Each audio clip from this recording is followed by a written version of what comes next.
Now, the Spanish War, you went, you joined up in England, and Lasky arranged you and put you in touch with this international brigade. Now, the Spanish War broke out, when did we say? In the 26th of July 1936. And when did you go? Oh no, I went actually at the beginning of 1937. I see. And what was your experience in getting there? Was it difficulty? You couldn't just go from England, no. Could you? Tell us about that. No intervention policy was operating, and that's to say, the government... the Tory government in England? The Baldwin government. Baldwin, yeah. Yes, that's right, the Tory government. And they had signed this non-intervention policy, by means of which there was to be no aid sent by any power. The sort of Spain was in quarantine, in theory. So, in fact, one had to go surreptitiously, to some extent. Well, you couldn't say you're going to Spain. So what you did do, which was you didn't have to have a passport to go to France. You could go for a weekend as tourists to France. And I had a ticket to go to France. I went to France and reported to a centre, Charlotte Haldane, that's J.B.S. Haldane's wife, then was in charge of the International Brigade Centre in Paris. And I reported that centre, and then we had to wait there about a week until they gathered together a team who were going to cross more or less France by means of what you might call a sort of an underground system. Well, there'd be, by the end of the week, there were about 30 of us had gathered together, and most of them were Italians and Germans, but one of them was a Swiss who could speak, being a Swiss, he was a linguist, and he could speak English as well as these other three languages. And so the Swiss and I were teamed off together. They were all in pairs, and we had to cross France in pairs. And then at various places you'd meet again, and you'd be in a granary or in a inn or some such place, and you might stay there for a day or two until the road was clear, and off you go off in twos again, till we finally got to a town right on the Pyrenees border. And travel on public transport. So it'll be all forms of travel. Sometimes you'd go by train, sometimes by bus. You'd be, there's just, they had a system, a sort of transport system in which they arranged for you to get across. This was supposed to be illegal. Now, incidentally, it was the Blum government. It was a Popular Front government, and I don't think at this stage they were enforcing the law too strongly, but they had to sort of play the game and keep it as far as possible undercover. But they, I think the Blum government, if they had any sort of a police force at all, they would have recognised when you see 30 people like this moving across in bodies across France, they must have picked up something was happening. And then we got to Montlouis, and then we had to wait in a vineyard outside Montlouis. I just remember here in this town.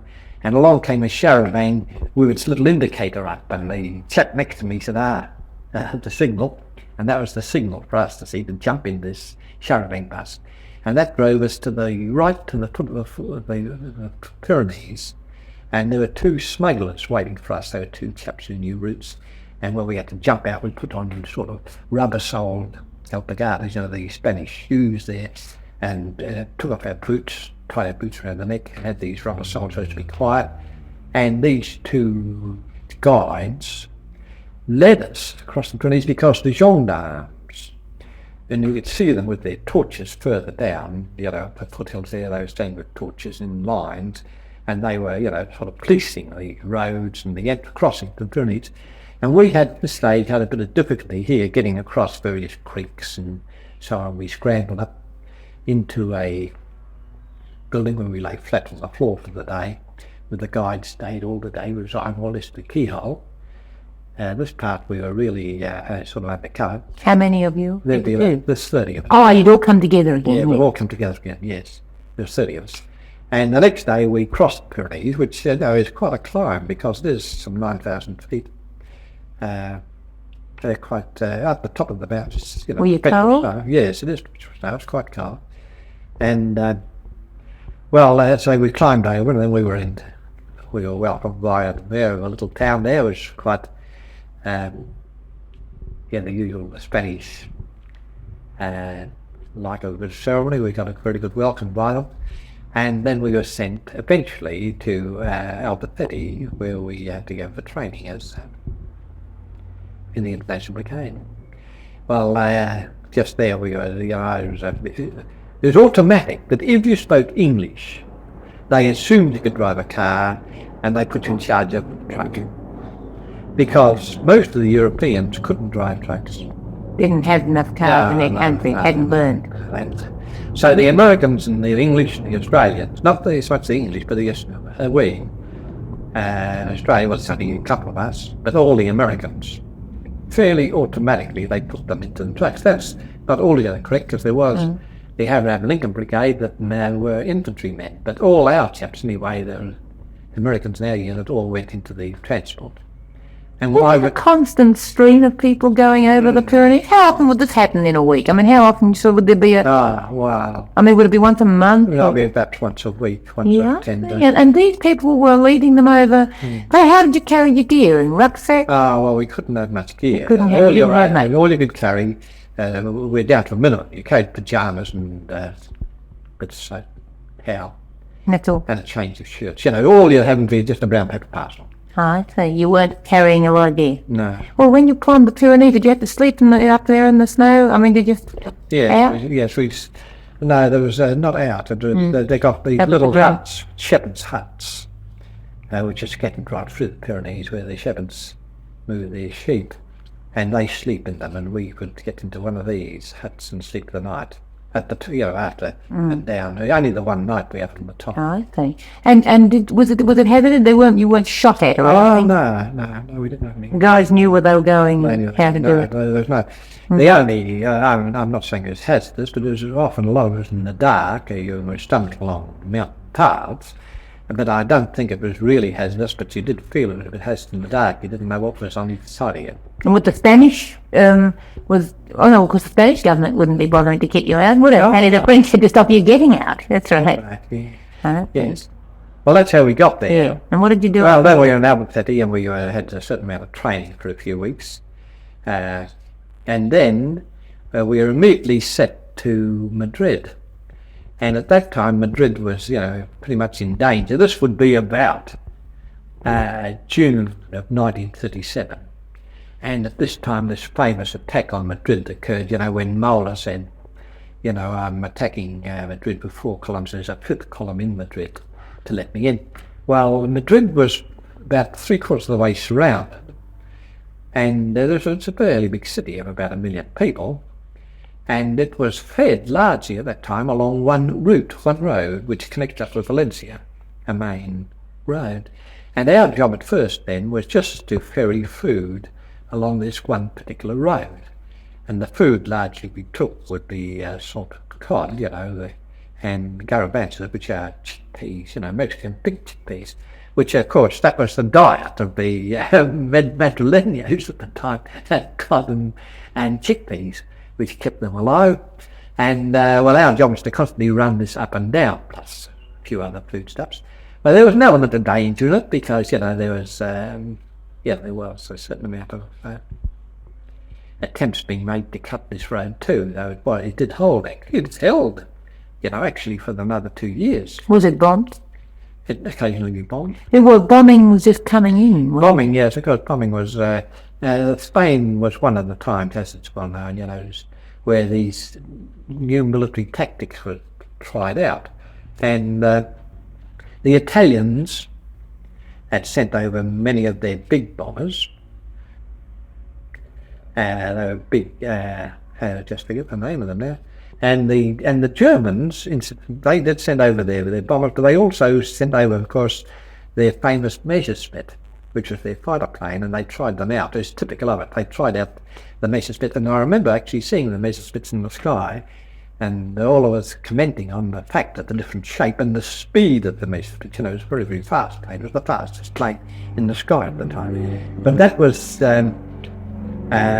typical of that was one aspect of the war, namely the triumph of weapons, and various methods of bombing were tried out actually in Spain, which became a permanent feature of World War II. Of course, the Blitzkrieg was tried out in Spain, the method of mass bombing followed by rapid armoured movement. And was this happening in Madrid? When you were there? No, it didn't happen actually at Madrid. There was the way they Franco actually was, as is famous, he was a conservative general, and he would not attack until he was sure of being successful. Oh, you mean he was conservative as a military tactician as well as being I thought conservative was rather a kind word for his politics. No, I mentioned that he's famous for being a conservative general. See. But the Germans used the Blitzkrieg actually at the time they really invented it, the time they called it the breakthrough at Ebro.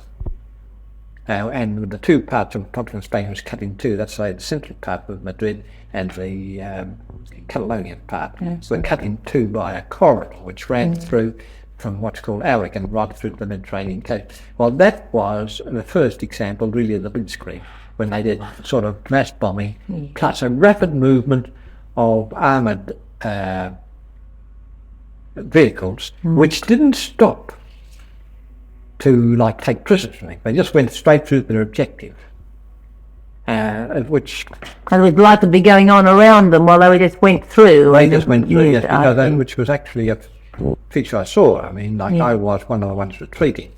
Though we wouldn't retreat, we moved the road, left the hills, and saw the Germans moving along the road. But they saw us up on the hills. They went straight on.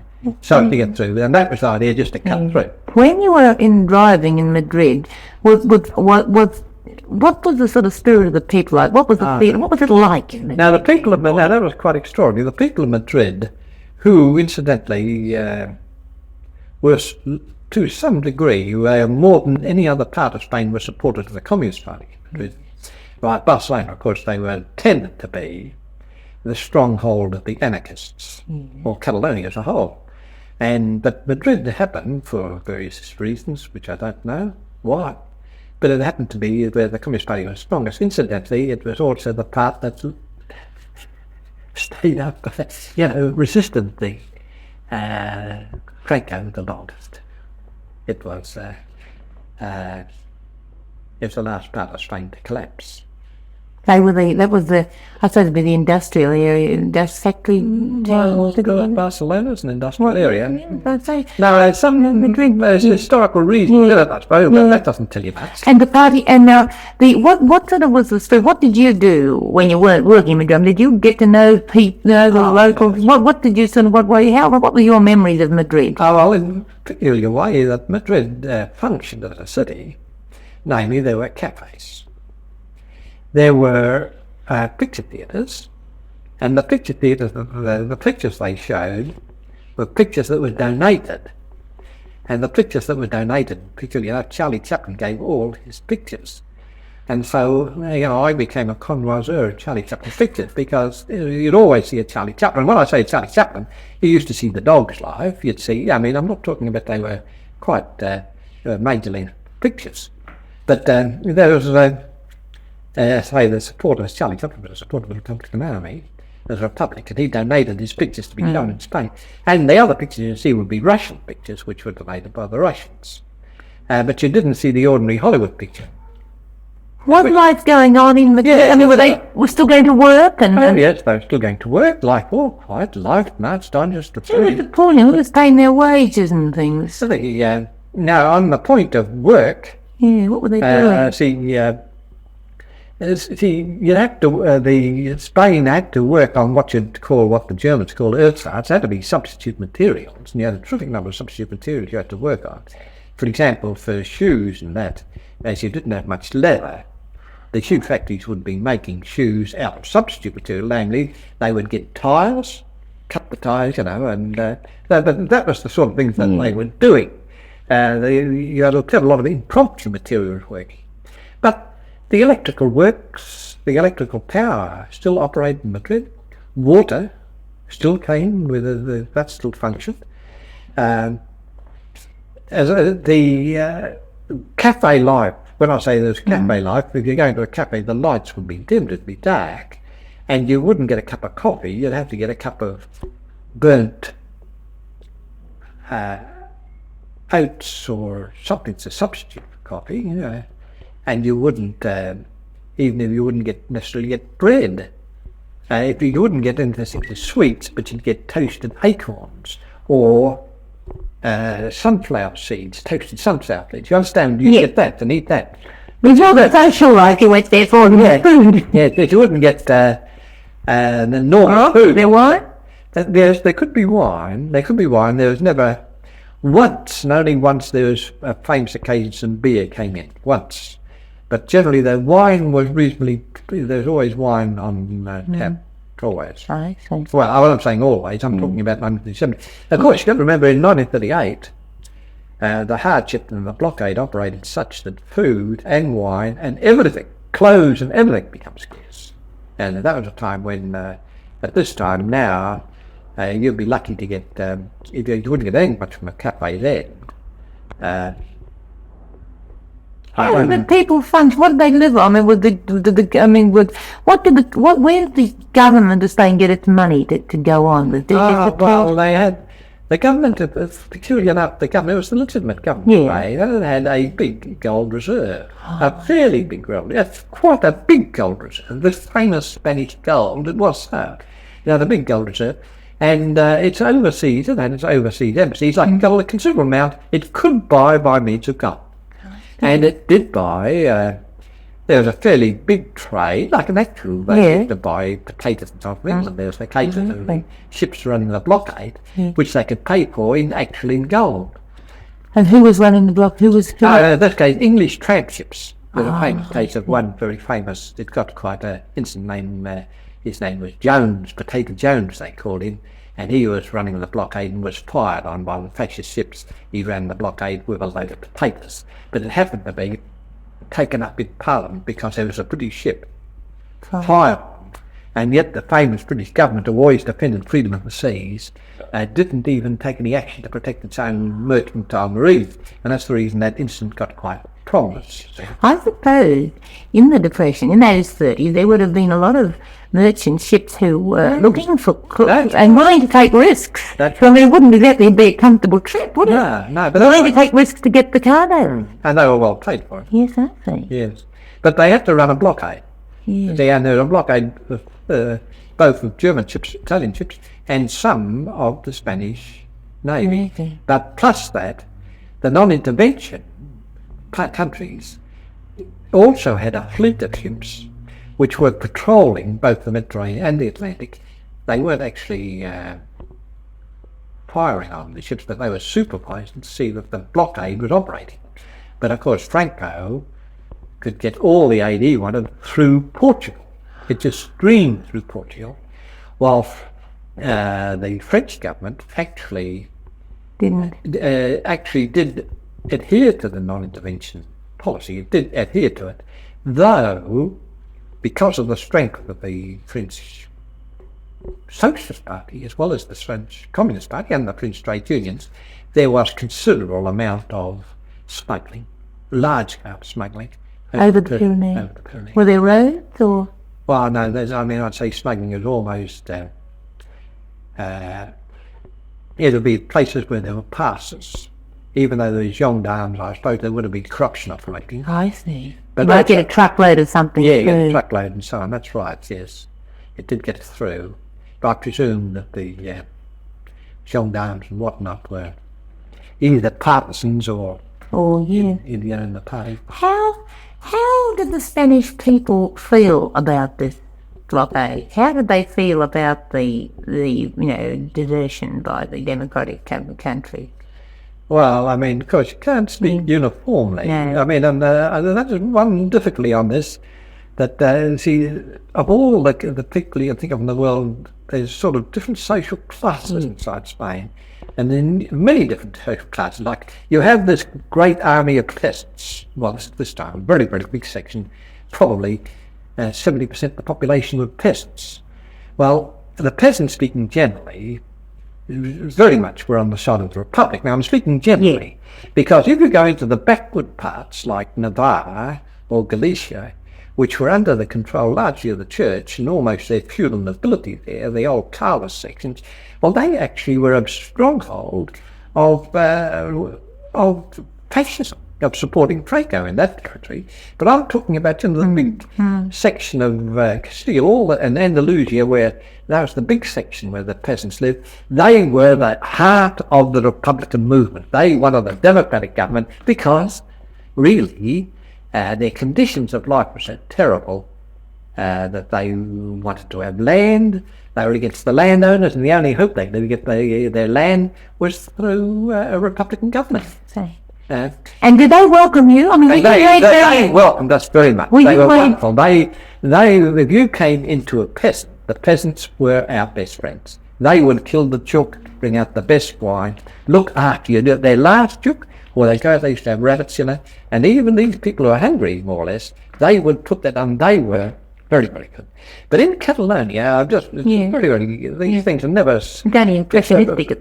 People, it's always a danger of oversimplifying things. Like in Catalonia, you have a lot of different... You have a lot of small businessmen, and you have a lot of large businessmen, textile industries and so on. And though they wanted a republic, and they wanted an independent Catalonia, at this stage, as the war went on, they were willing to, many of them quite definitely were quite tired of it all, and certainly weren't, they wanted the war to end, in effect. Well, that's understandable. And they weren't so dedicated Republicans, so they'd fight to the bitter end. Yeah, they didn't really care as long as they got on with their business. Yeah, that's right. They didn't really care. They wanted to get on with their business. But before 1936, they supported the Republic. Yeah, that's it to me. But they weren't going to... it's a matter of our father support me. Hey, now, before we get off Madrid, how do you feel then? I mean, were you welcomed? What was your... Tell me about some of your most memorable memories of Madrid. You really were very welcome. In the early parts of their coming to Spain, there was almost a sort of a euphoria went through Republican Spain of support for the Republican government and hopes for a better future. So I might say one thing. See, in my opinion, one of the things that woke the Spanish people up were modern methods of communication. Wireless and newspapers, although they couldn't read, newspapers were coming in, people could read to them, and they were coming, and the moving films, the pictures, had come to Spain. And when people went to the pictures and saw American pictures, and when they listened to the wireless, there was a great awakening. I personally often think that people underestimate the impact those inventions had on backward countries like Spain. And anyway, the people of Spain, sort of woke up from a terrible long sleep, and they thought there was a chance that their life would change.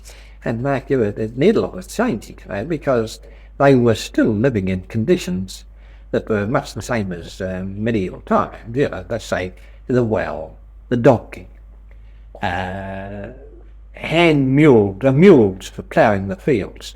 They had no agricultural implements whatsoever. And there's certainly no such things as sewage were in any of the Spanish villages. The women all went to the well and carried water on their head. Well, you can understand that was the standard of living. And the next meal was a factor in the Spanish village.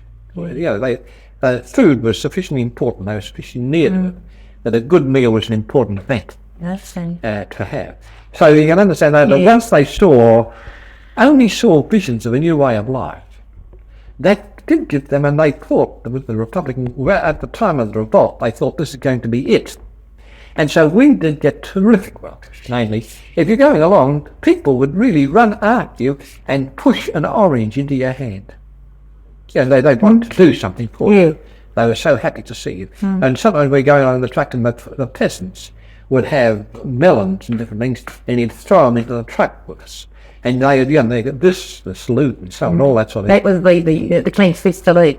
That was, quite normal. But I'm talking at that stage in the early part. Now, that suddenly changed as the blockade started to operate. I mean, when all said and done, the mood of Spain became a sort of dull resignation. I mean, once you've got hunger, you have no other emotion. Yeah. And in Madrid, did you get to know Spanish people, or you mainly get to know the people in the Oh no, that is a fact. You only get to know people in the unit. Yeah. You don't get to know your life. Well, my life and I think it's with most army people, is a life of the army unit that you're in. And when you go to the town, you generally go with one of your mates. There's two of you or three of you go to town together, and you might see what's going on, but you don't become a part. Yes, no, that's any army, whether it's occupation or friendly, it is hard, even with the Americans here during the war. Yes, it was hard for them to become part of it. That's right. Yeah. No, the only one time was different, that when we were stationed out, sometimes we lived with peasants. If we were stationed in a village, well, we'd be billeted, and we'd live with peasants, perhaps 5 weeks or 6 weeks. I see. So we were holding the line there. Well, in that case, you sat down to eat with them.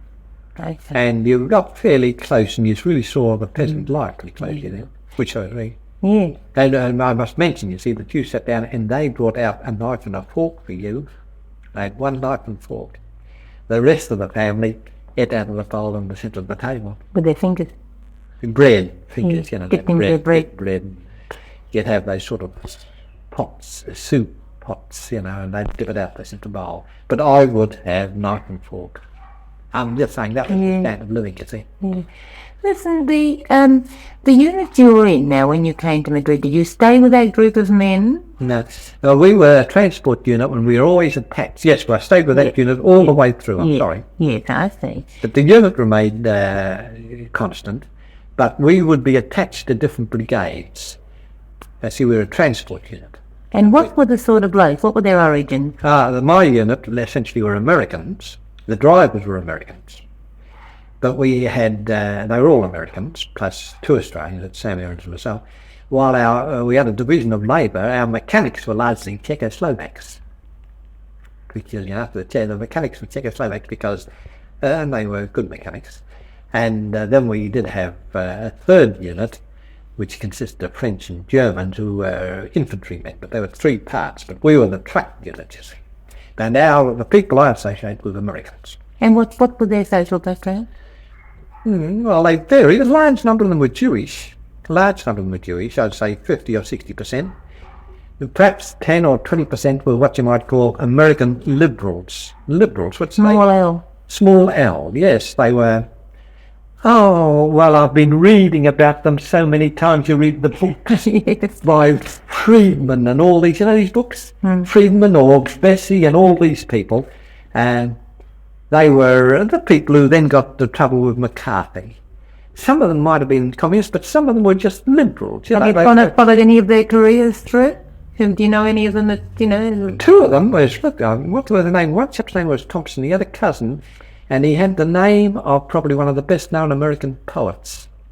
Oh, I'm sorry, they were intellectuals, these 2 had been reporters on... Not like Whitman or something. Yeah, what's the name like it? Yeah. They were on the New Republic. I could think of their names in a minute. This poet's quite famous. But they were reporters or gentlemen on the New Republic and papers like that. Well, there were 2 of them. But we had that sort of person, some liberals. And then we had a number of people who you'd call were sort of adventurers. People who'd escaped from the war. There'd be quite a number of them, You mean would have been chiefly on the other side too, probably? Well, I don't know about that, but they certainly didn't have much in the way of political viewpoint. Yeah. But I suppose you'd call them a bit more democratic. They certainly were opposed to Franco, but they came for the ride. A significant number of them, a significant number. I'd say 20%, 25%. But I don't quite know they'd be on Franco's side. No, but they weren't very political. But they weren't very political, no. What about Negroes? Yes, we had a number of Negroes, some Negroes. And now, to have a question of colour questions come up, these Negroes did think that they were conscious of it. They felt they weren't. There was a colour in the unit. They raised. Did you think there was really? Oh yes, I think so. You can't show it. I mean, we didn't feel it, of course not. But there probably was. I don't think the Negroes were wrong. Racial and national prejudices are very strong, aren't they? Yeah. Habits. Yeah. Ways of talking and so on. Yes, that's it. People use terms like, he's working like a nigger, and they still use it even there. What was it, a Democratic army? Oh, no, that is so. It really was a democratic army. Tell us how it went. Well, we used to have